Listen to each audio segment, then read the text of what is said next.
The beacon was already fading when I locked onto it. I had maybe 4 minutes before it died completely, and I was running on 2 hours of sleep, a cold cup of coffee, and the kind of desperation that makes a man fly toward unknown signals instead of away from them.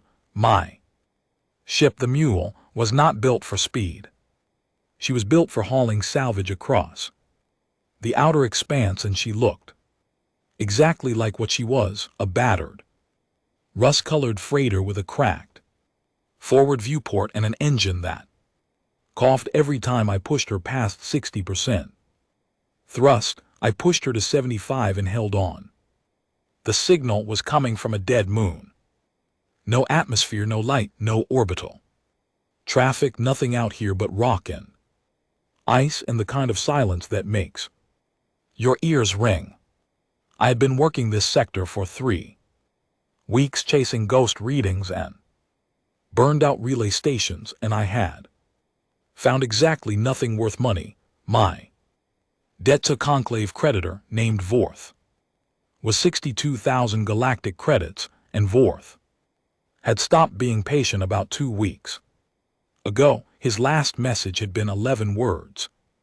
Pay what you owe or I collect something else instead. I did not want to find out what something else meant.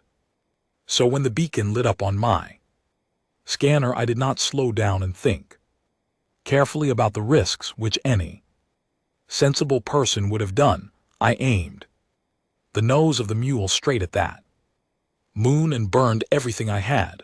The wreck was in a crater the size of a small city. I saw it on approach and immediately understood that whatever I was looking at, it was not anything in my catalog. The ship, if you could call it that, was crescent-shaped, maybe 40 m from tip to tip, and it was made of something that caught my landing lights and threw them back in colors I did not have names for, not silver, not white, something in between, something that moved even though the ship was completely still. The hull had no visible seams, no panels, no bolts or rivets. It looked like it had been grown rather than built, like someone had reached into a star and pulled out a handful of material and shaped it with their hands. I set the Mule down 200 m out and suited up. The walk across the crater floor took 8 minutes. I counted them because counting helped me stay calm, and I needed to stay calm because my hands were shaking inside my gloves. Not from cold, though it was cold enough out there to freeze a man in 40 seconds. Without a suit, from excitement, from the sick electric feeling of looking at something no human being had ever stood this close to. The ship had hit the moon at an angle. One tip of the crescent was buried deep in the rock, the other curved up toward the stars. There was no smoke, no fire, no sign of a recent explosion, which meant either the crash had happened a long time ago, or this ship used drive systems that did not produce heat or combustion. I was betting on the second one. Nothing about this vessel looked like it had been designed by anyone who thought about things the way humans did. I found the entry point by accident. I was working my way around the hull, looking for a hatch or a panel or anything that might open, and I put my hand against the surface to steady myself, and the surface moved, not dramatically. Section of hull, maybe a meter wide, shifted inward by half a centimeter. Under my palm, I stepped back and stared at it. Then I pressed again, harder, in the same spot. The hull opened, not like a door, not on hinges or tracks or any mechanical system I could understand. It folded back on itself like water parting, and behind it was a corridor lit in faint blue light. The light had no visible source.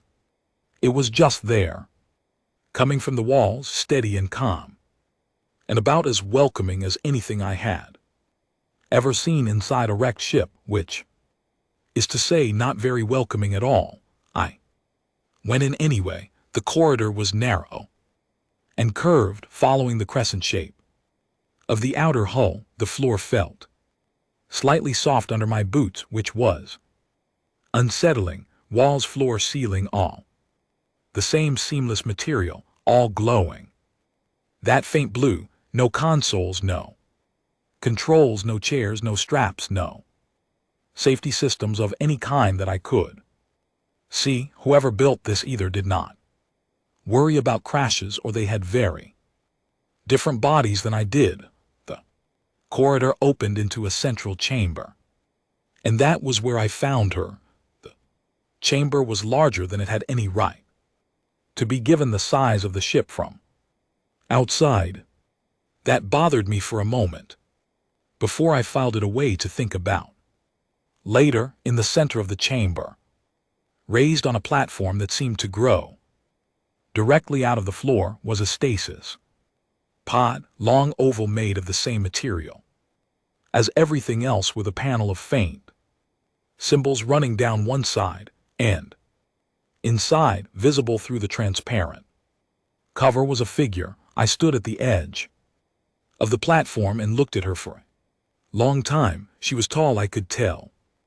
Even lying down, her skin was the color of deep water, a dark blue-gray in it. Moved, not her skin moving, but light in her skin, slow pulses of bioluminescence, cycling through blues and greens from her collarbone to the tips of her four-fingered hands, which were folded over her chest like she was sleeping. Her face was narrow with high cheekbones, and her eyes were closed, and her ears were long and slightly pointed, and her hair, if you could call it hair, was silver and spread around her head like a halo. She was, in an entirely unexpected and somewhat inconvenient way, one of the most striking people I had ever seen in my life. I shook that thought off immediately and looked at the pod panel. The symbols meant nothing to me. I had a basic language chip for the 5 most common conclave trade languages, and none of them matched what I was looking at. I touched the panel and nothing happened. I pressed the symbols in different combinations and nothing happened. I stepped back and looked at the pod more carefully and noticed that the bioluminescence in her skin was very faint, slower than it should have been.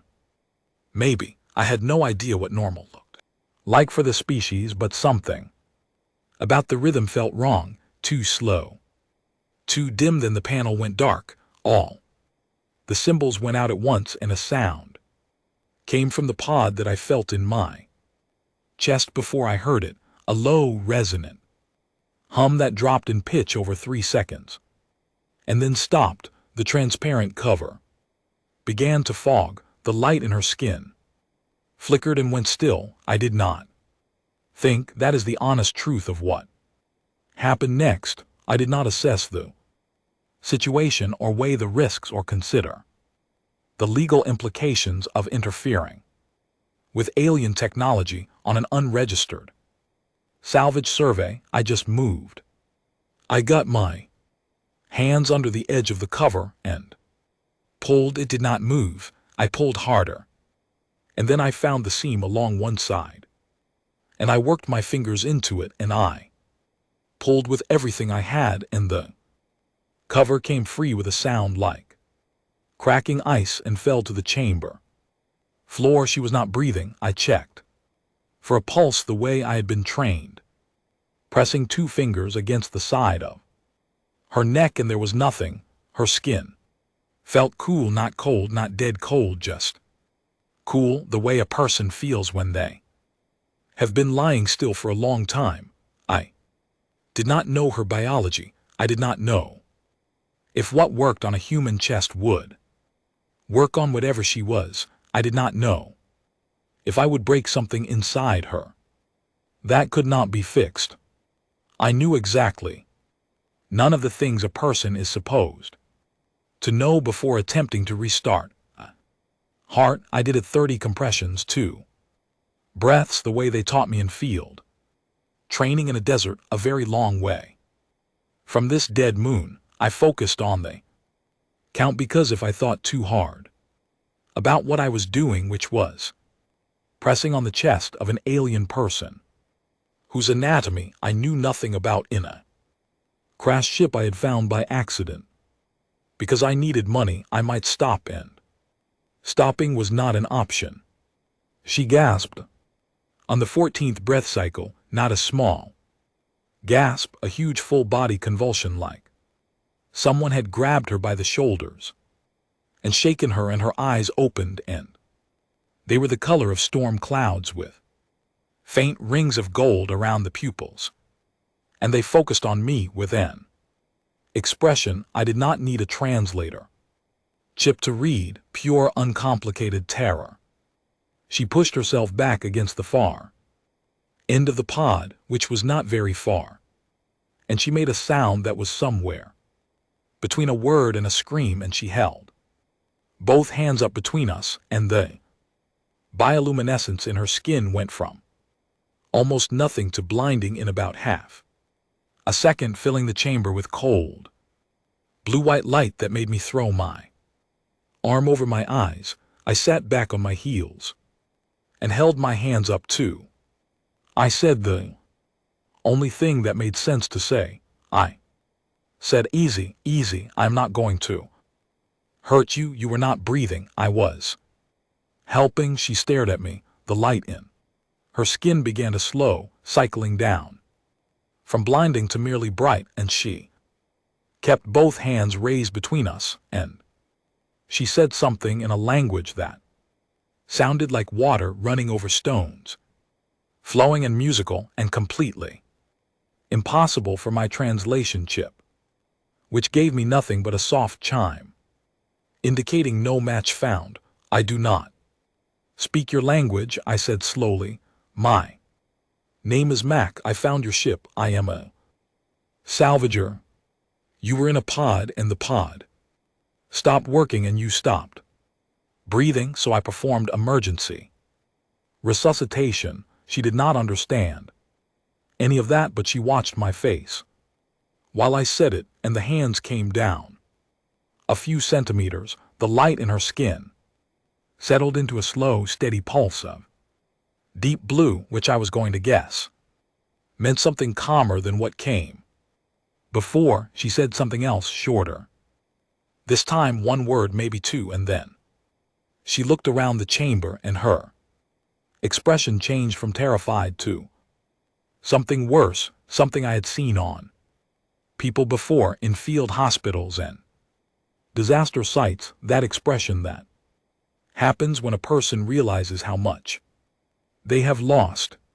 She reached out slowly and touched the edge of the pod, the cracked open pod, and she said something very quietly, and this time my translation chip gave me one partial match, a single word pulled from a conclave root language that predated most of the common tongues by thousands of years. The word was alone. I sat there in the blue light of a crashed alien ship on a dead moon and looked at her, and I thought, I know how that feels. "Come on," I said, standing up slowly, keeping my movements deliberate and careful. "My ship is outside. It is warm in there, or warm enough anyway."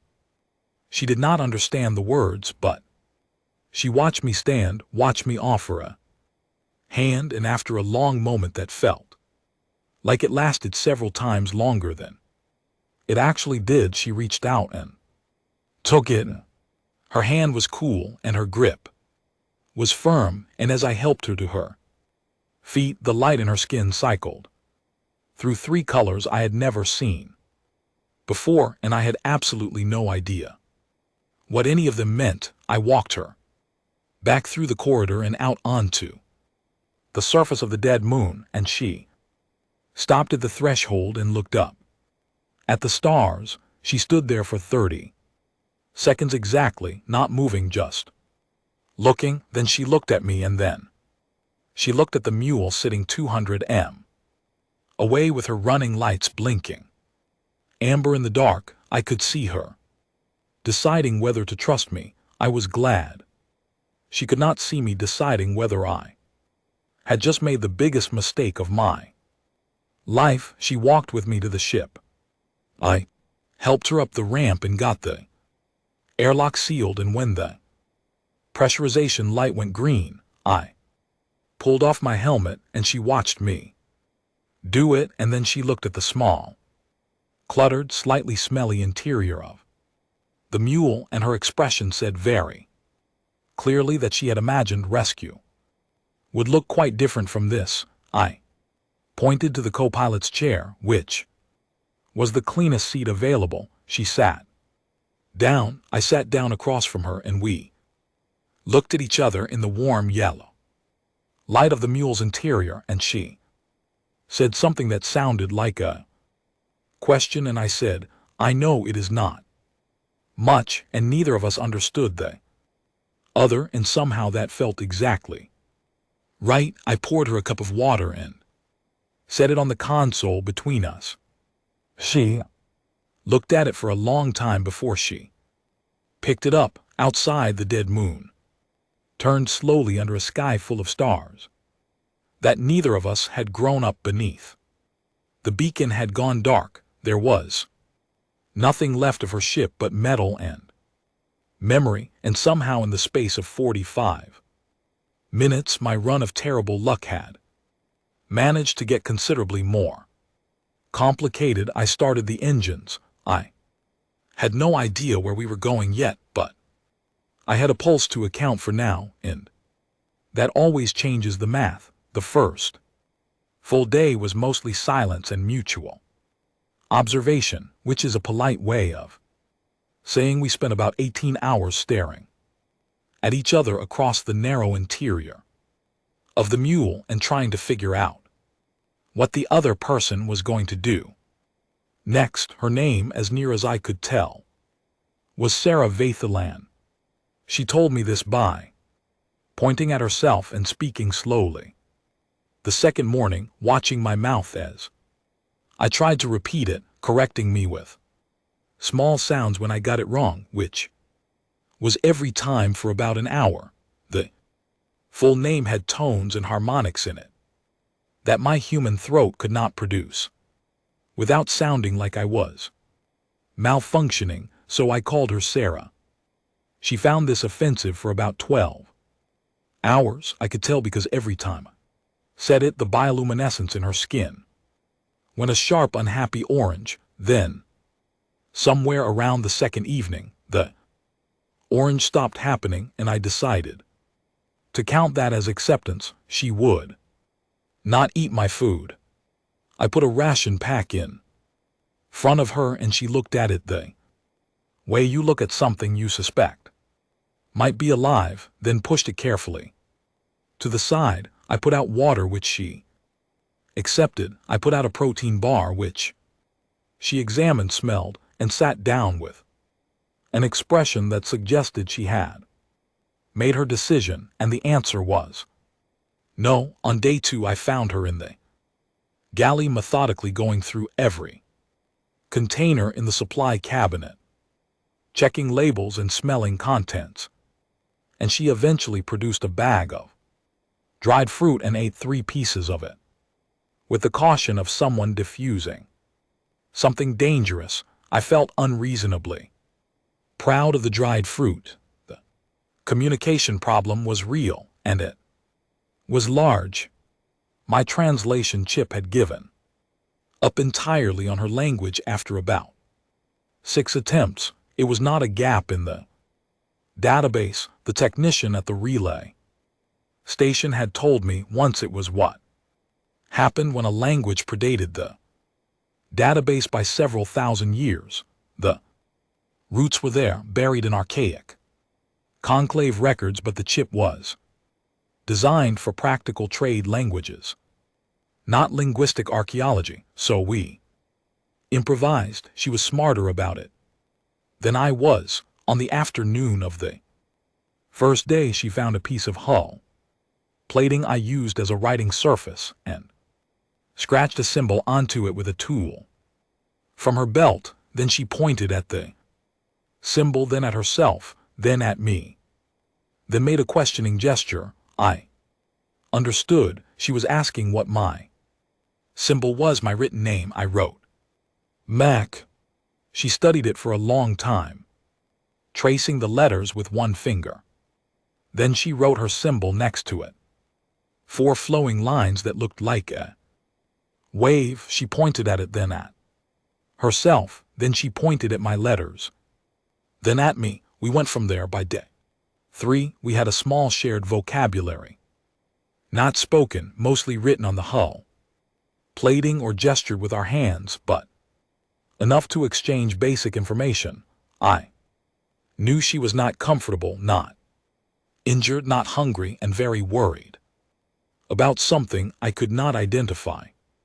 Yet, she knew I was not aggressive, was trying to reach a relay station, and had a debt problem, which I explained with a drawing of a large number of credits, with an arrow pointing at a menacing figure, which made her tilt her head at a very specific angle I was starting to recognize as confusion. On the morning of day 4, her translation implant activated. I did not know she had one.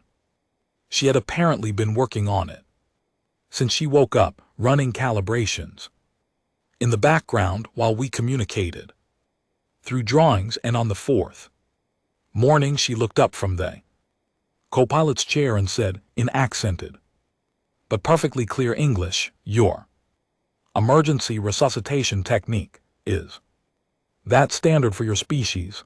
I nearly inhaled my coffee.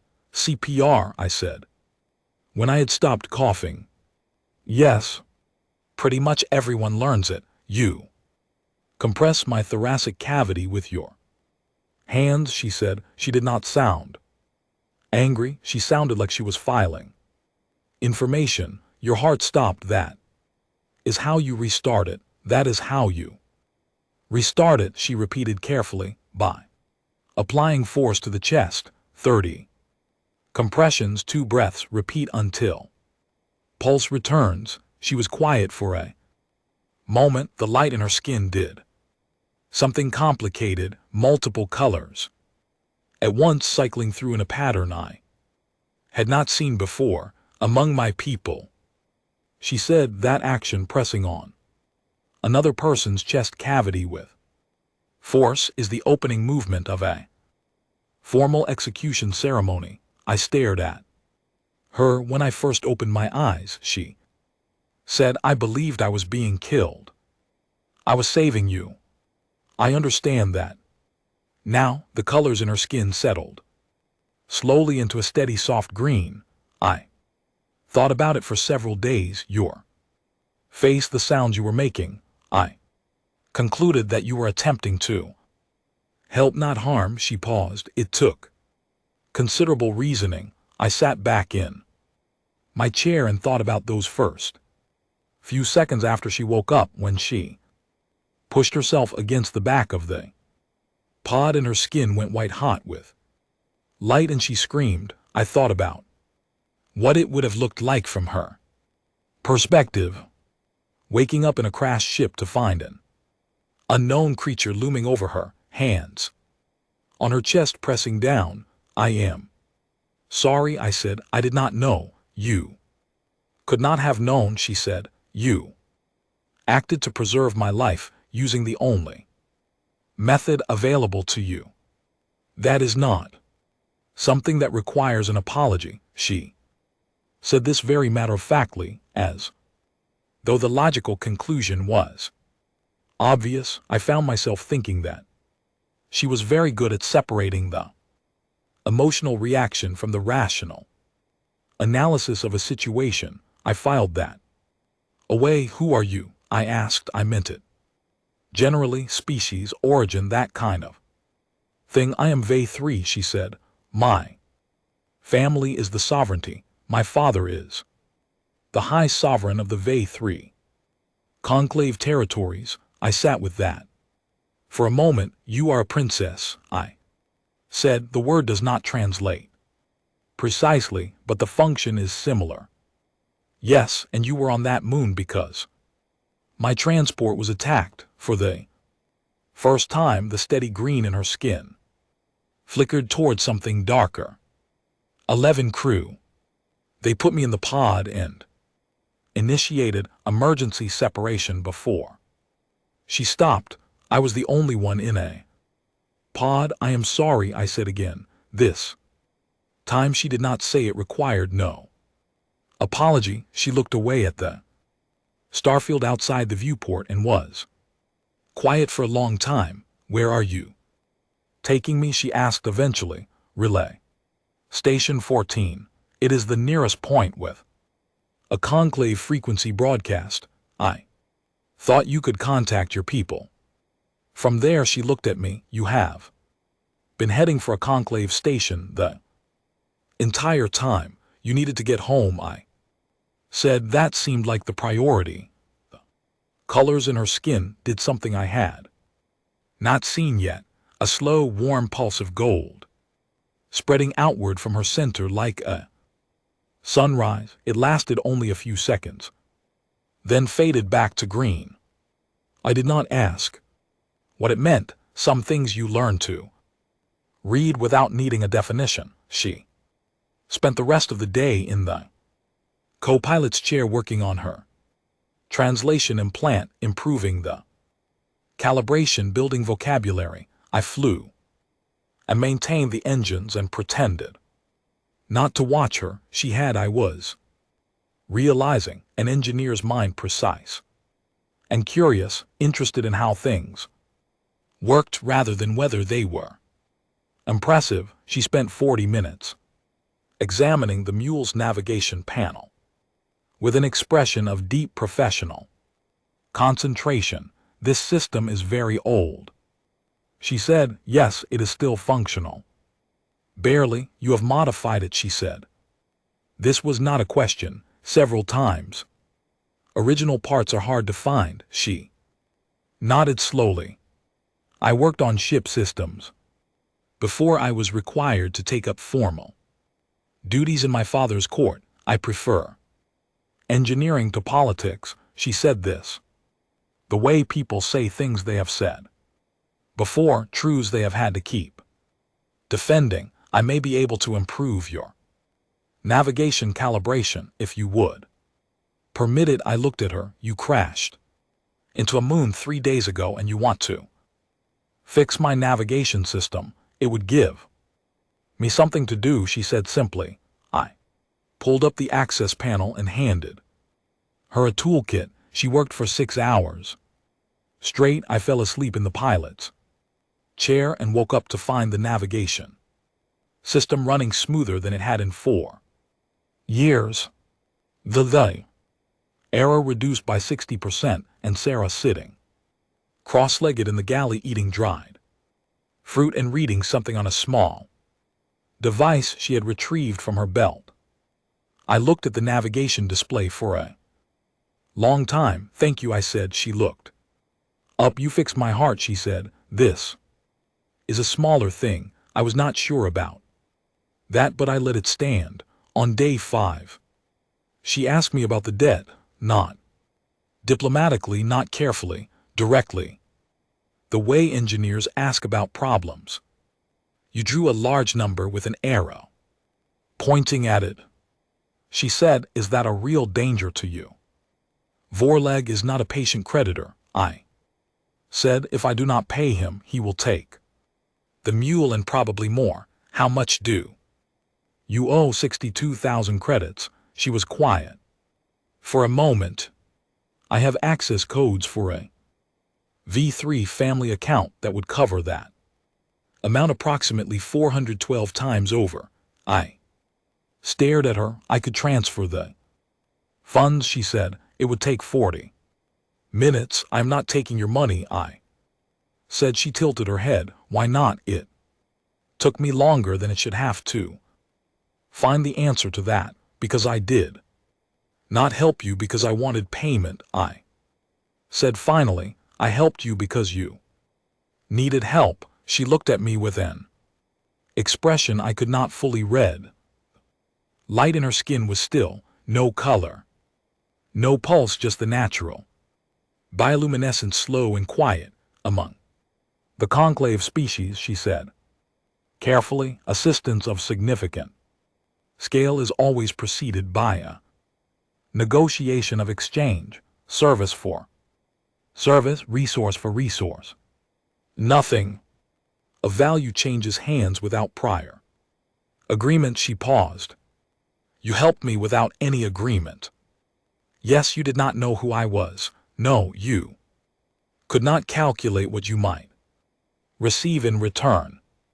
I was not calculating anything, I said. You needed help, I was there, that is all. She was quiet for a long time.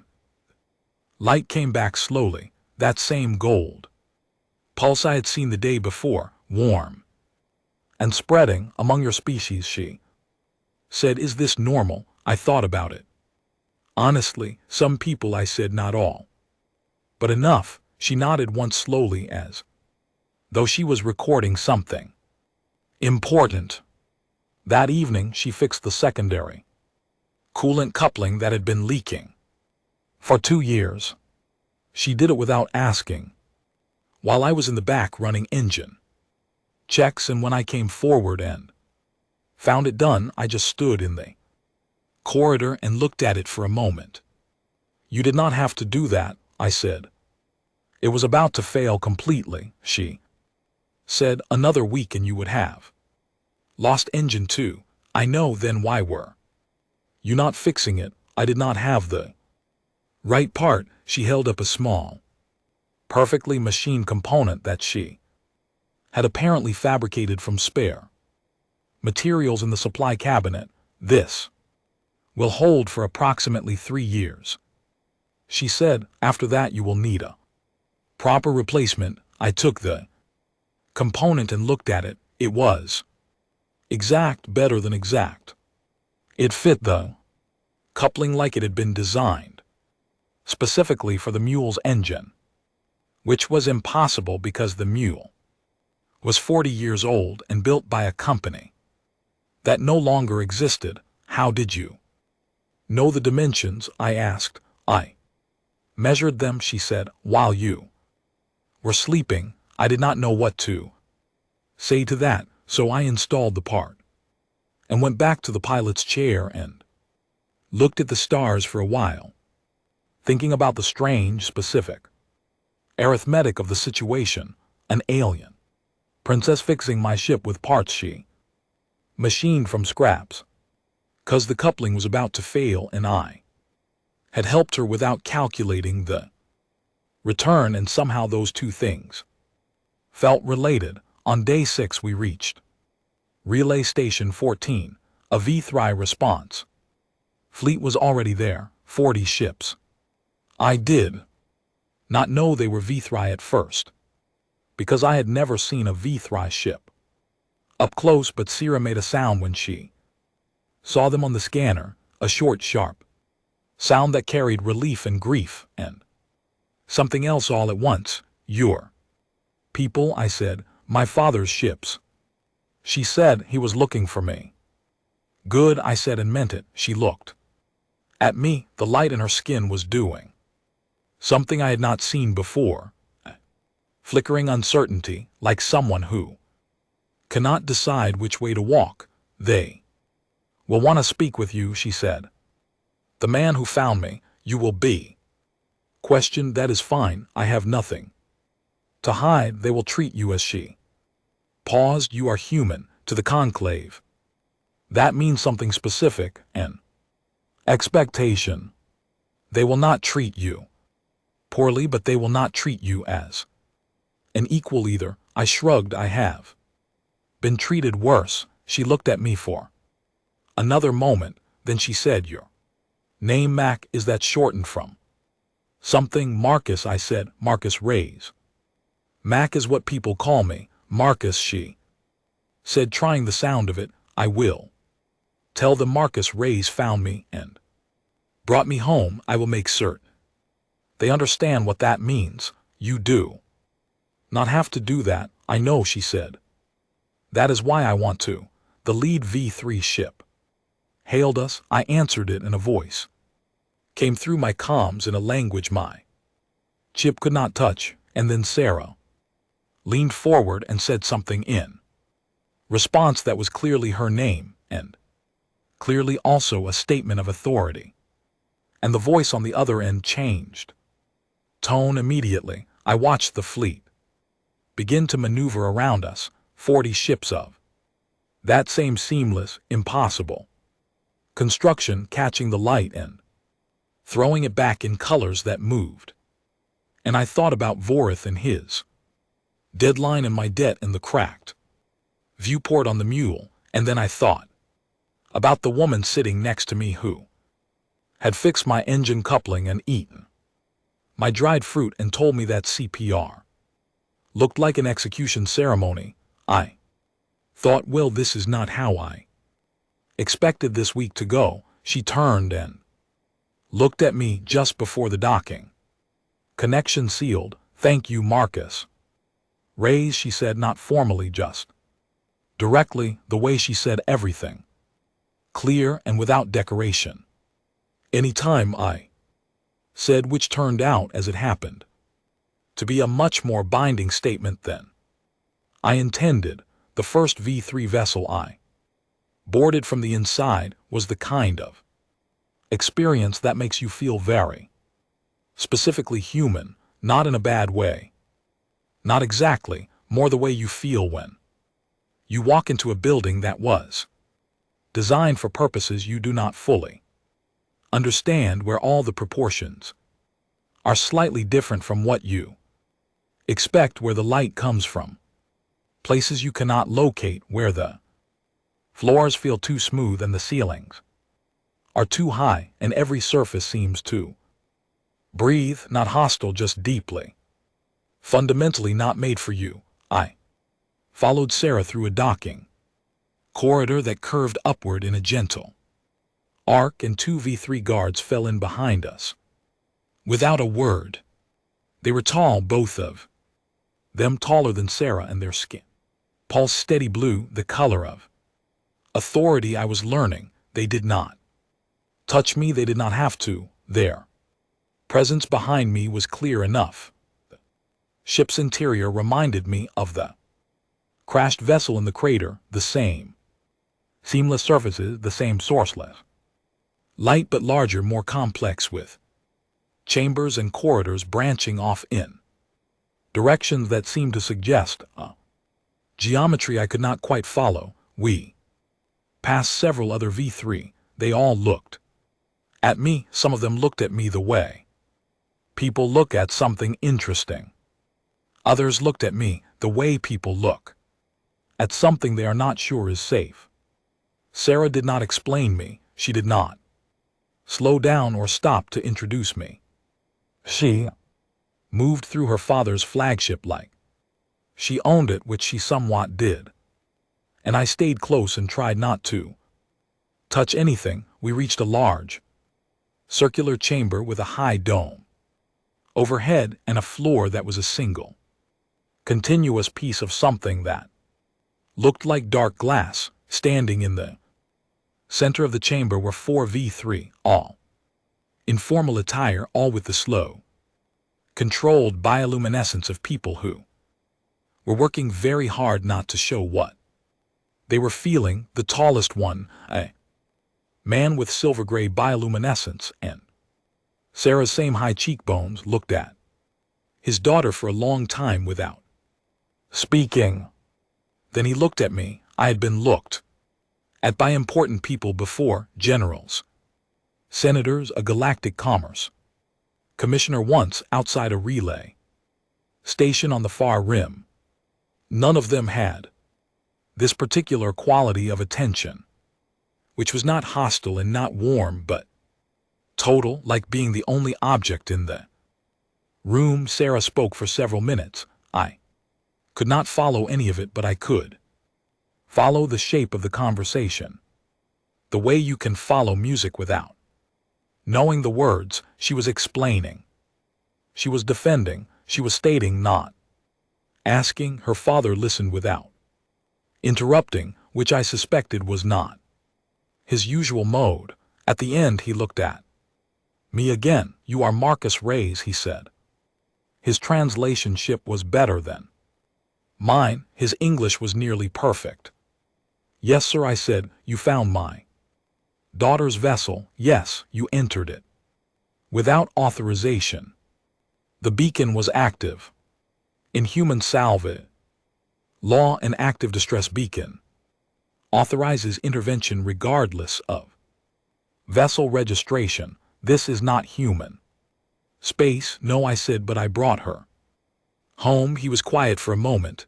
The silver light in his skin was absolutely still. "My daughter tells me you performed a resuscitation procedure on her." Her heart stopped. I restarted it. "With your hands?" "Yes." Another pause. "She also tells me that you did not ask for anything in return, that you refused the offer of financial compensation." "That is correct." He looked at me for a long time with that total, complete attention, and I could see him trying to locate me within a framework he had built over decades of dealing with every kind of person the galaxy produced, and finding that I did not fit neatly into any of his categories. "Why?" he said. I had been expecting a longer question, something about humanity or salvagers or galactic law, not that single short word. "She was in trouble," I said. "I was there." "That is why." He said something in V3 that I could not follow. One of the four advisors behind him made a sound that might have been agreement or disagreement, or neither. Sarah's bioluminescence did the gold pulse thing again, quick and warm. "You will remain on board while we return to V3 space," her father said. "You will be treated as a guest. You will not go anywhere on this vessel unescorted. Is this acceptable?" "Yes, sir." "Good." He looked at Sarah. He said something short in V3. Her skin responded with a color I had not seen before, a deep, complex amber, and she said something back that sounded like a full sentence. He made a gesture that I was almost certain was dismissal. We left the chamber. "What did he say to you at the end?" I asked her in the corridor. "He said that you were strange," she said. "And what did you say?" I said that I was aware of that. She walked in silence for a moment. "He also said that he owed you a debt. In our culture, that is a significant statement from the sovereign." "I did not do it for a debt," I said. "I know that is what he finds strange." She paused. "What he finds interesting, I think.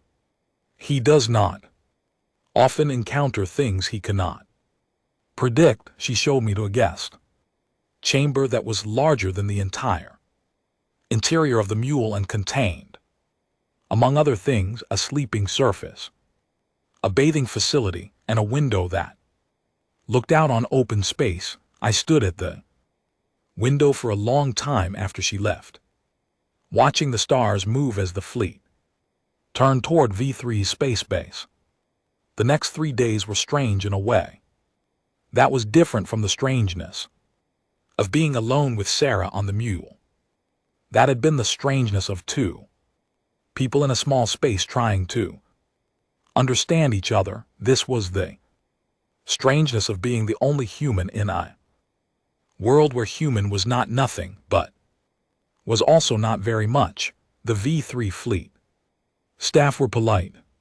They answered my questions, escorted me where I wanted to go, provided food that was mostly edible, and watched me with a specific kind of careful attention you give something that you have been told is harmless but that you are not entirely.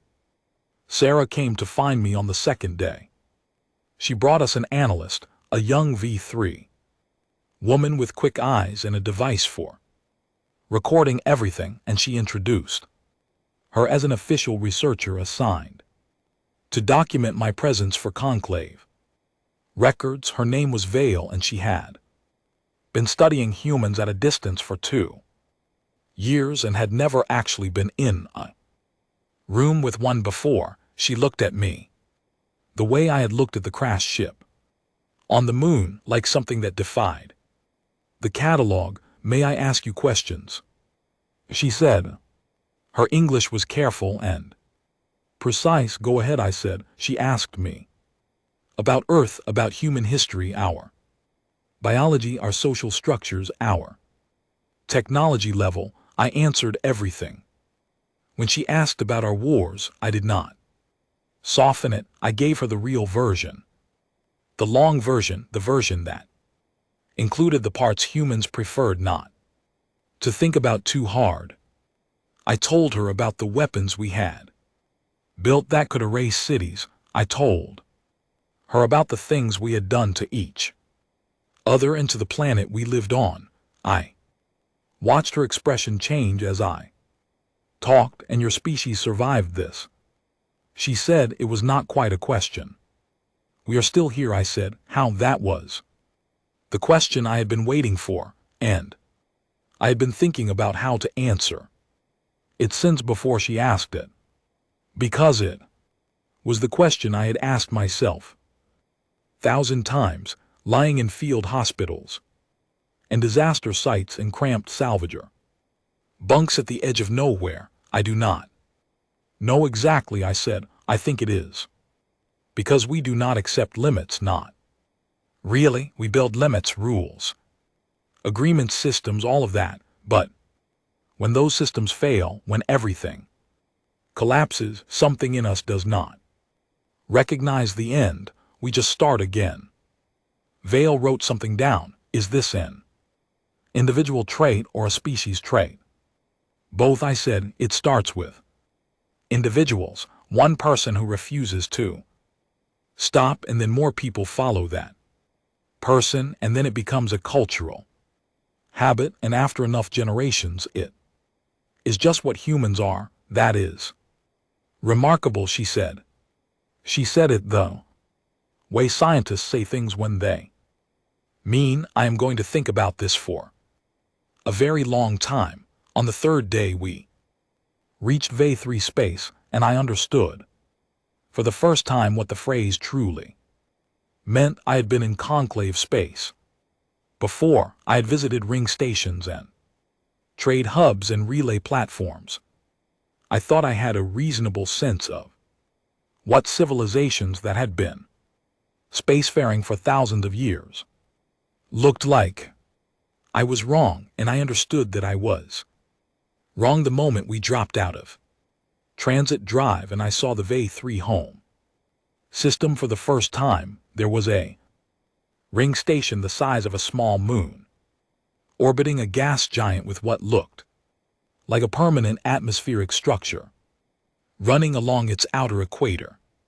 There were ships everywhere, hundreds of them, shapes I had no names for, all that same flowing construction, all pulsing with slow-colored light that I now knew was not decoration but communication, the ships talking to each other in a language of bioluminescent signals. There was a planet below the station, green and blue and wrapped in weather, with 3 natural moons and at least 2 artificial ones, and there were structures on those moons, visible even from this distance, enormous and delicate and clearly very old. I sat at the window of my guest chamber and looked at all of it and felt very specifically small, not in a crushing way, more in the way that makes you recalibrate, makes you take stock. I was 34 years old, born on a planet that had been in space for 60 years, and I was looking at a civilization that had been in space for approximately 8,000 years. And the gap between those two numbers was not just big, it was profound. It was the kind of number that rewrites your sense of scale. Sarah found me at the window. She stood beside me and looked out at her home system within. Expression I could read clearly now. Relief and grief and love and something. Like the feeling of returning to a place you thought you had lost. It is beautiful, I said. Yes, she said. I did not fully understand until now how old your civilization is, how much you have built. Does it bother you? I thought about it. No, I said honestly. It is just a real thing. Humans are new, you are not. That is how things are. Some humans find it troubling. She said, the ones who have visited conclave space before. There is a word for it, the feeling of encountering a civilization so much older than your own. What is the word? It does not translate directly. It means something like the humility of the young. I can live with that, I said. She was quiet for a moment. My father has called a formal reception to celebrate my return. You are expected to attend. This is an honor. It means he is including you in a formal acknowledgement of debt. I will be the only human there. Yes, I should probably tell you that I have one set of clean clothes and they are not formal. She looked at me with an expression that I had learned to read as amusement in I register too quiet for ordinary observation. I will have something appropriate provided, she said. You do not have to, Marcus, she said, and it was the first time she had used my name without it being part of a longer sentence, just my name stated cleanly.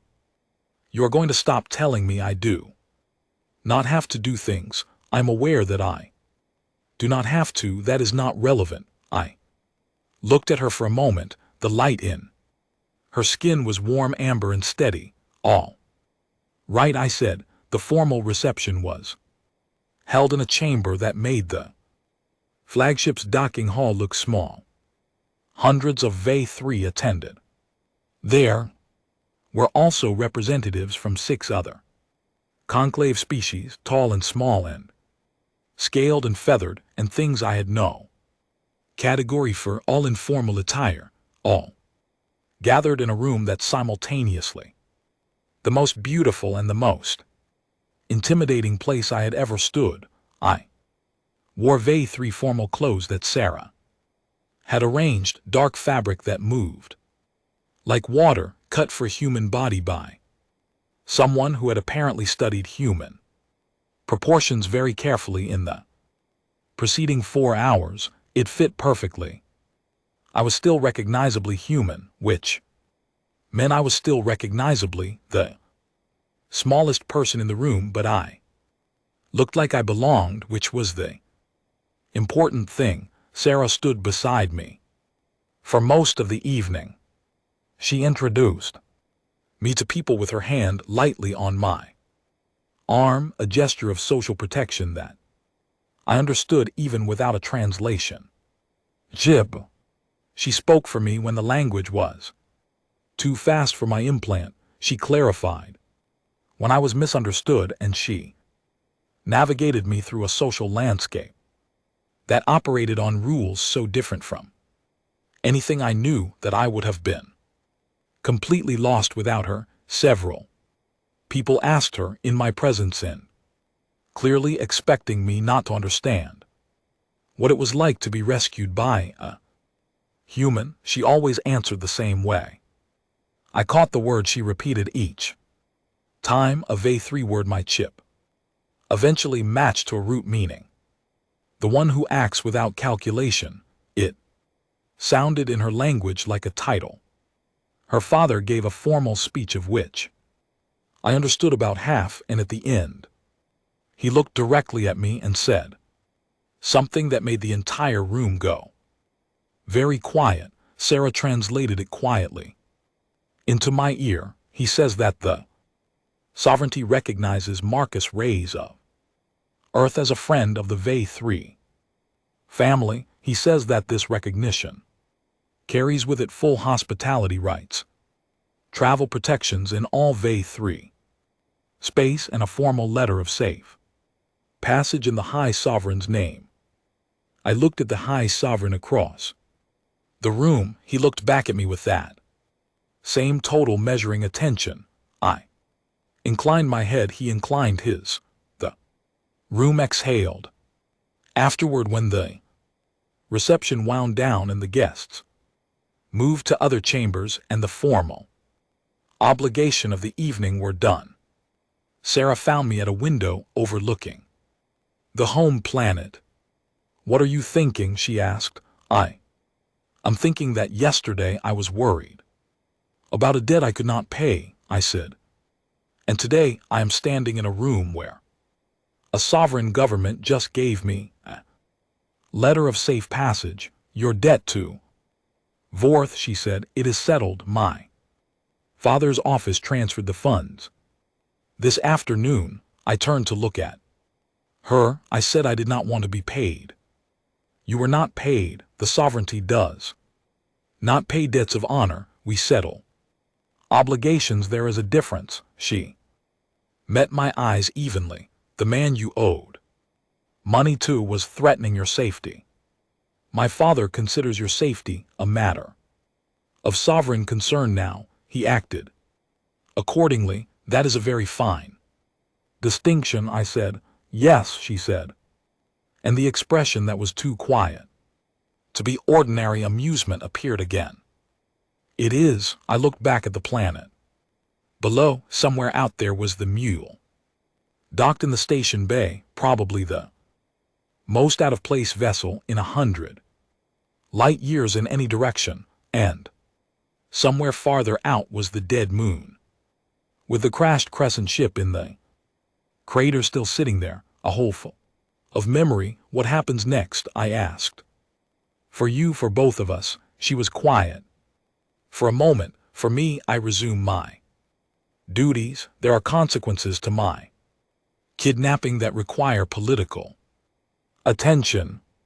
My father needs allies, and the attack on my transport requires an official response." She paused. "For you, I imagine you return to salvaging. If that is what you want, is that what you think I should do?" She turned to look at me in the soft light of the reception hall. Her bioluminescence was a color I had not seen before on her, a deep, quiet blue that was not the formal blue of authority, but something slower and more personal. "I think," she said carefully, "that you are someone who is very difficult to put back in a category once you have stepped outside of." I was not entirely sure what that meant, but it felt like something important. "I will be in this system for at least 3 weeks," she said, "before the political situation requires travel.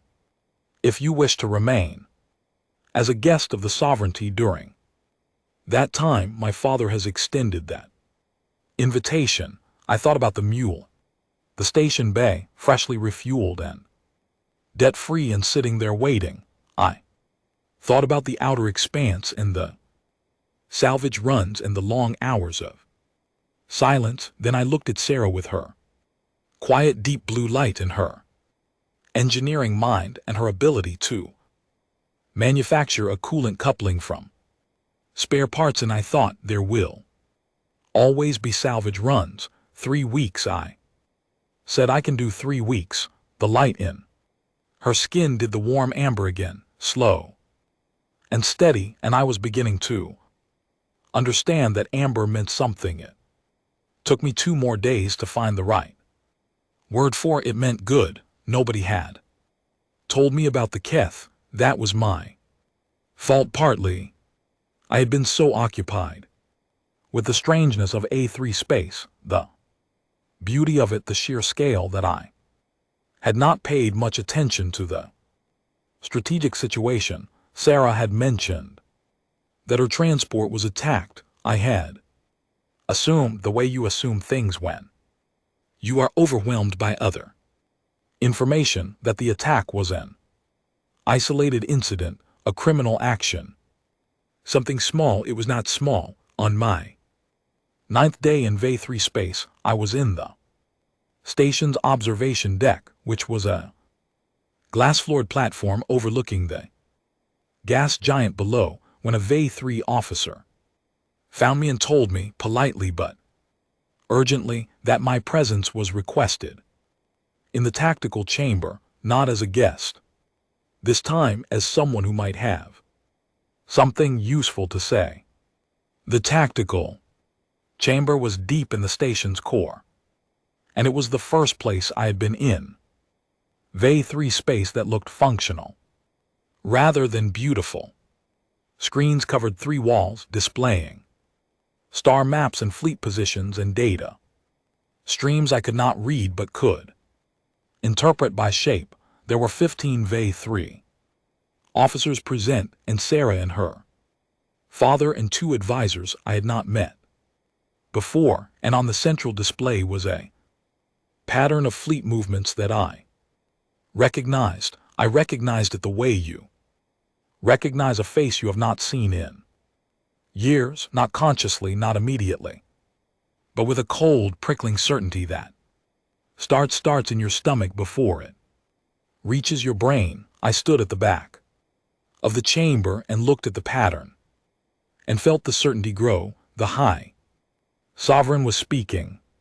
Sarah was translating for me quietly, standing close enough that I could hear her without disrupting the briefing.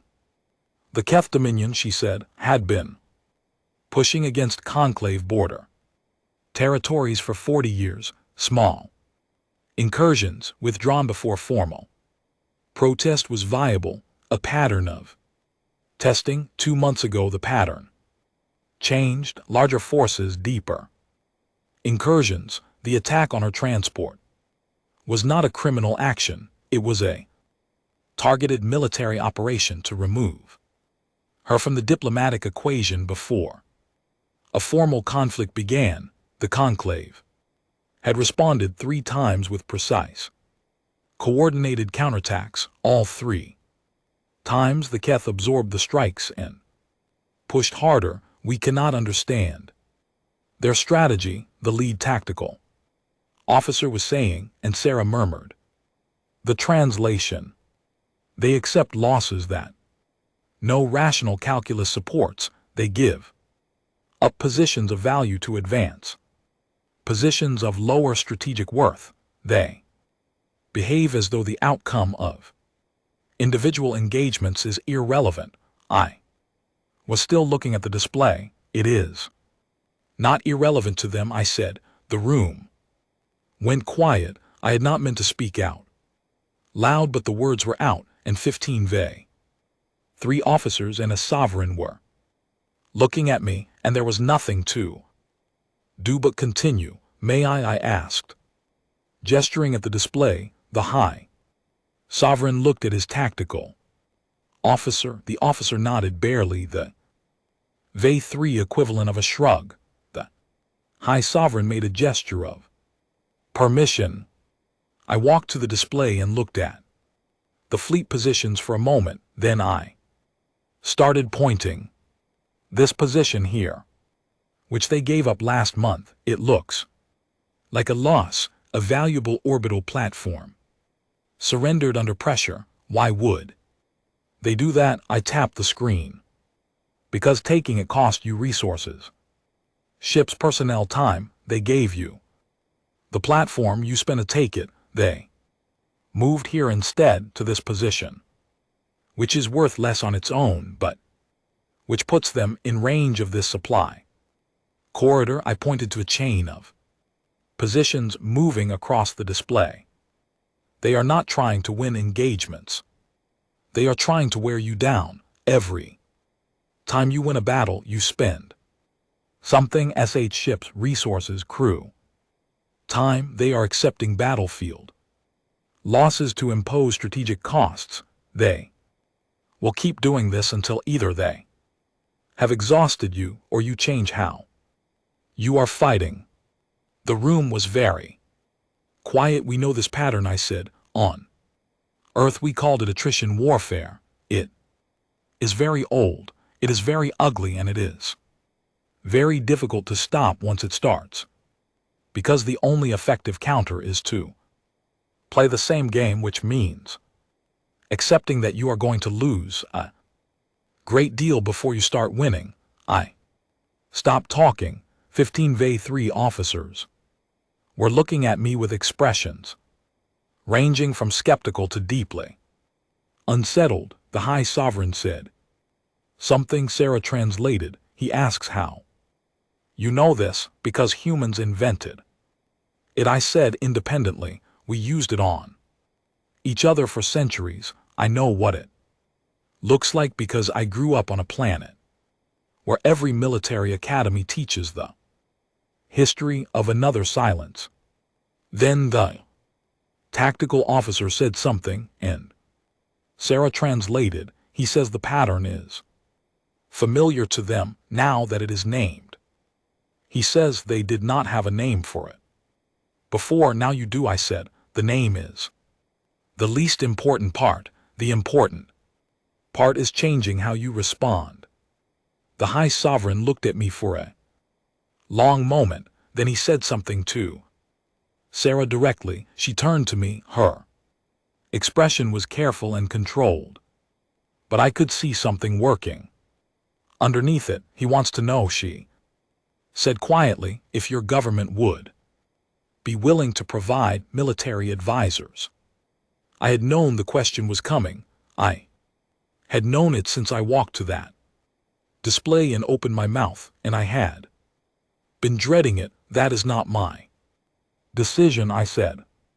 That would require a formal diplomatic request to Earth, and Earth would need to understand fully what they are being asked to do before they agreed. My father would make a formal request, Sarah said, with your endorsement. I looked at the display. I looked at the pattern of Keth fleet movements creeping toward Conclave territory, one calculated loss at a time.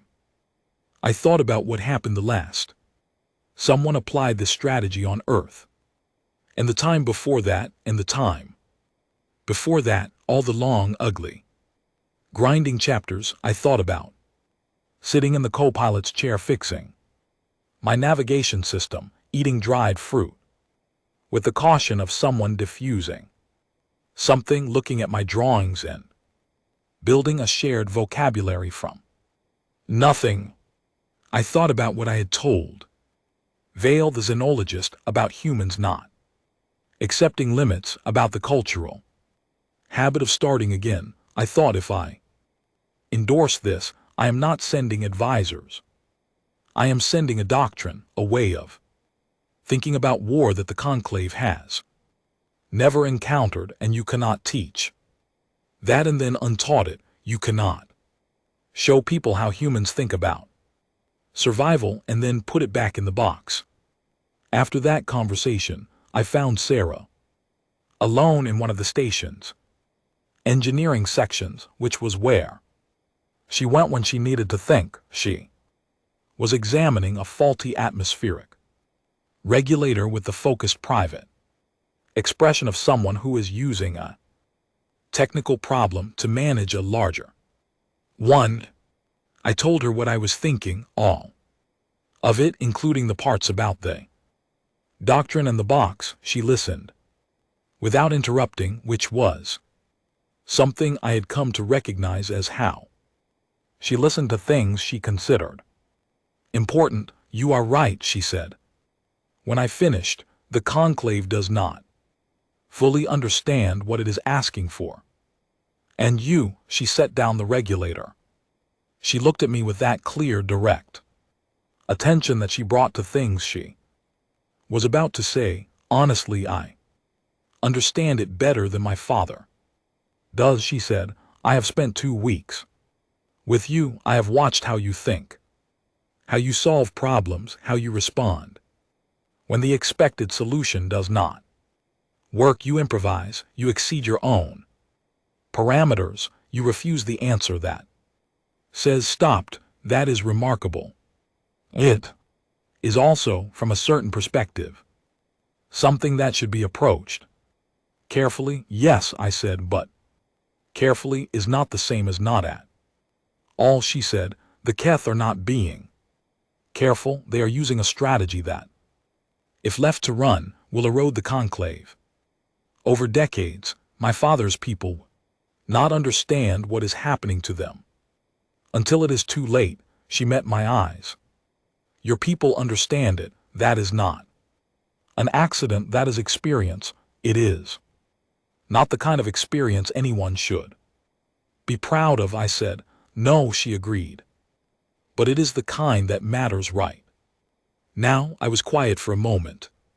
If I send this message to Earth, if they send advisors, it changes things. Permanently, yes, your people will never look at humanity the same way. Again, no, she said, they will not. Is that good? She looked at me for a long time. The light in her skin was the deep, steady blue I had come to associate with something more personal than authority, the color she used when she was speaking precisely and meant every word. It is real, she said. Whether it is good depends on what your people choose to do with the door. I thought about that for a long time after she left. Then I went back to my guest chamber and opened a direct comm channel to Earth. I had not used it since I arrived. It felt significant to use it. Now I wrote a message to the Earth Diplomatic Corps. I kept it short, because the important things usually are short. I told them what was happening. I told them what was being asked. I told them that the door was open and that what came through it would matter a great deal to a very large number of people. Then I added one line at the bottom because it was true and because I thought it needed to be said. I wrote, they do not know what they are asking for. Make sure we do. I sent it and sat back and looked at the stars through the viewport, and somewhere far below, the gas giant turned in its vast slow orbit. Indifferent to all of it. 3 days later, Earth responded. The diplomatic corps was in meeting, an emergency session. They wanted more information. They wanted my direct testimony. They wanted a formal briefing from the V3 sovereignty. They also wanted to know who I was, because apparently a salvager making first contact on behalf of humanity was not what anyone had expected this week either. I wrote back, my name is Marcus Reyes. I am a salvager. I found the princess. Everything after that is complicated. I thought that covered it reasonably well. 2 years later, I was sitting on the hull of the Mule on a landing pad outside the V3 station's primary dock, watching a sunset happen over the gas giant's upper cloud layer, which was not technically a sunset because there was no star at the right angle, but the light effects were similar enough that my brain called it that anyway. The sky was doing something spectacular in shades of orange and deep violet, and I had a cup of coffee that was too cold, and I was trying to remember exactly when everything had become this, meaning the end of the Keth conflict, the new designation for humanity in conclave records, Vorleg's debt long paid, a memory so old it had lost its emotional weight, the Mule still flying, somewhat improbably, with a second navigation upgrade that Sarah had installed 3 months ago when she had 40 minutes free and could not help herself. The Keth conflict ended not with a battle but with a negotiated exhaustion, which was the exact kind of outcome the conclave had no framework for before. Humans showed up with the concept of a peace that no one wins but that everyone survives. I had been in the room for the final negotiation session. 3 days, bad coffee, worse food, translators going hoarse. I had explained the concept of a ceasefire. 14 times to 14 different conclave. Representatives who kept asking why. Both sides would agree to stop when neither side had achieved their objective, because the objective changes, I said each time, the objective stops being victory and becomes not losing more. Both sides can agree to that they have to eventually. Eventually they did. The conclave designation changed 2 weeks after the ceasefire. The formal documentation was 17 pages long and in 3 languages. And the important part was 3 words. Founding contributor status. It meant that humans were no longer the new species tolerated at the edge of conclave space.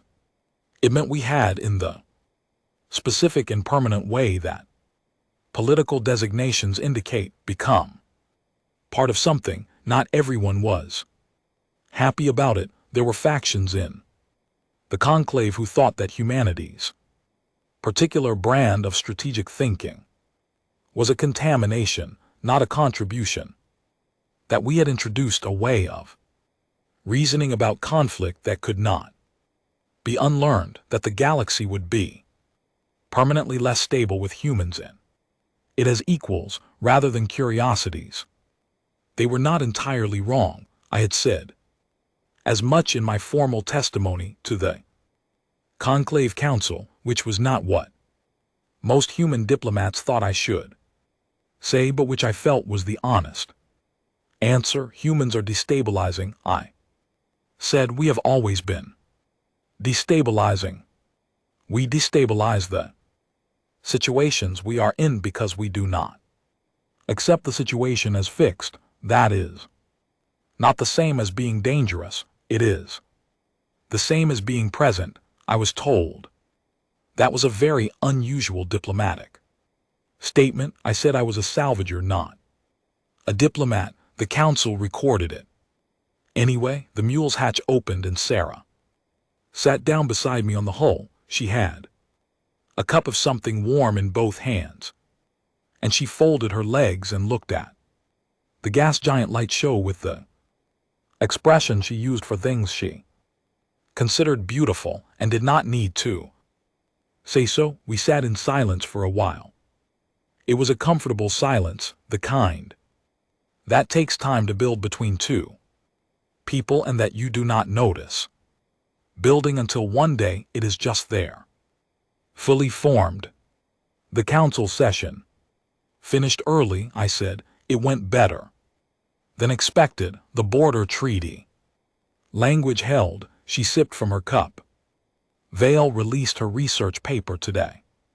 The one about humans, the third one. She said she is writing more papers about humans than any xenologist. Conclave history. My father says she has become obsessed. Her first paper was 30 pages and classified. I said, what is the third one? 240 pages also classified. The summary is available.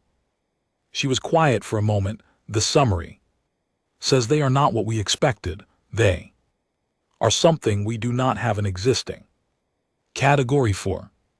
They are, depending on the circumstances, the most frightening and the most reassuring species in the conclave. I looked at the light in the sky, those improbable violets and oranges. Is that a compliment?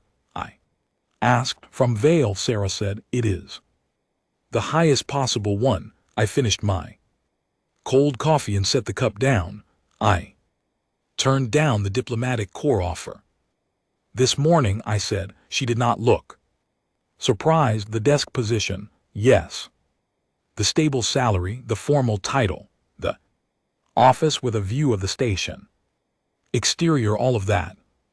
She was quiet for a moment. Why? I thought about how to answer that. I had been thinking about it since the morning, and I still was not sure the answer was fully formed, but some answers do not wait for you to finish forming them. Because the thing I am is not a diplomat, I said. The thing I am is someone who flies toward distress. Beacons. Someone who cuts into ships that should not open and pulls out people who are not breathing. I do not know how to do that from an office. You could learn. She said, I know. I said, that is the problem. If I stay here and take the office, I will learn how to do exactly that. I will become exactly that, and something else will stop. I looked at the sky, something that was useful. I think the part of me that does not calculate. She turned to look at me in the strange orange light of the gas giant atmosphere. Her bioluminescence was invisible, the light from outside too bright to distinguish from the light within her.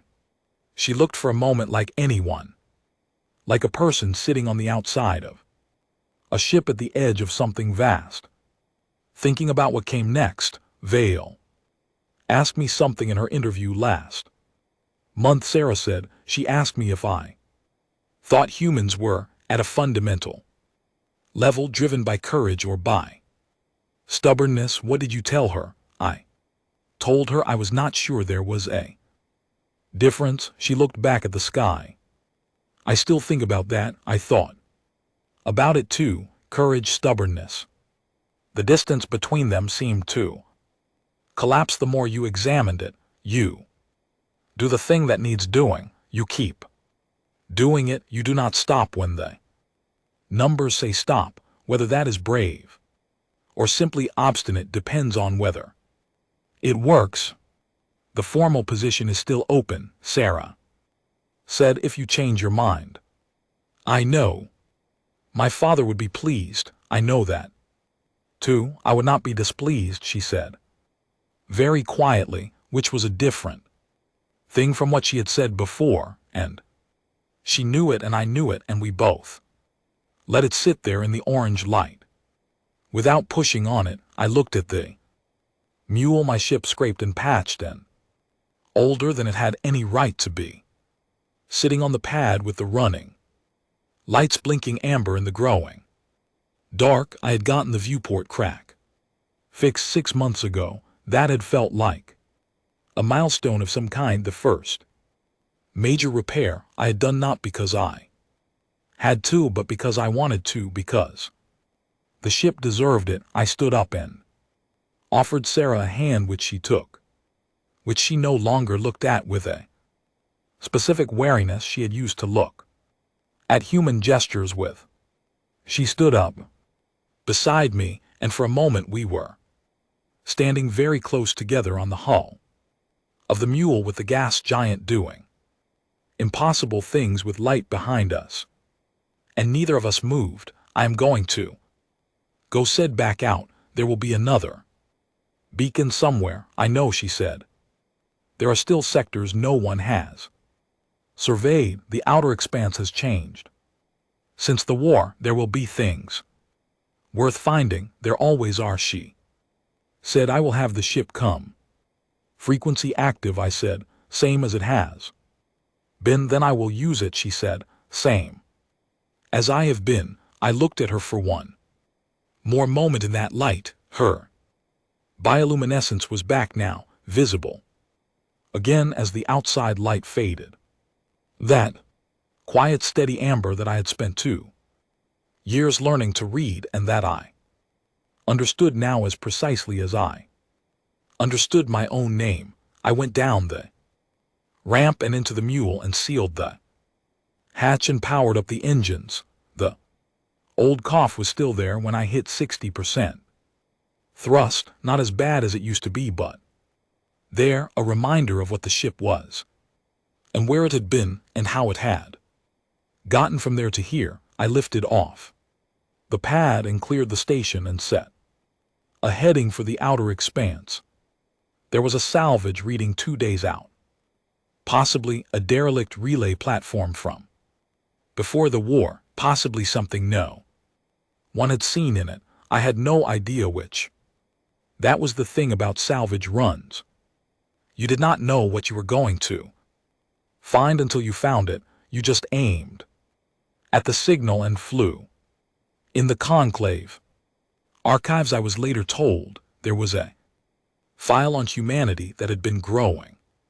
Since Vale published her first paper, it was classified at the highest level and had never been released in full. The summary line had been updated twice since I arrived in Conclave space. First update after my testimony to the Conclave Council read, unpredictable, but functional, advise monitored. Integration, the second update after the ceasefire and the founding. Contributor designation had been written by Vale herself, and Sarah had gotten a copy and given it to me on a small card that she said I should keep somewhere I would see it. I had taped it to the dashboard just below the viewport so I could read it every time I sat down to fly. It read, they do not calculate survival. They simply survive, and somehow, improbably, magnificently so, does everything they touch. I looked at it for a moment in the light of the mule's interior, that warm yellow light that I had looked at for years and that felt still like home. Then I pointed the nose of my ship at the outer expanse and pushed the engines past 60%, and the old cough came and went, and the stars opened up ahead of me in every direction, and somewhere out there a signal was waiting for someone to fly toward it without calculating the return. I was, as it turned out, very good at that, and for the first time in a long time being very good at that felt like exactly enough.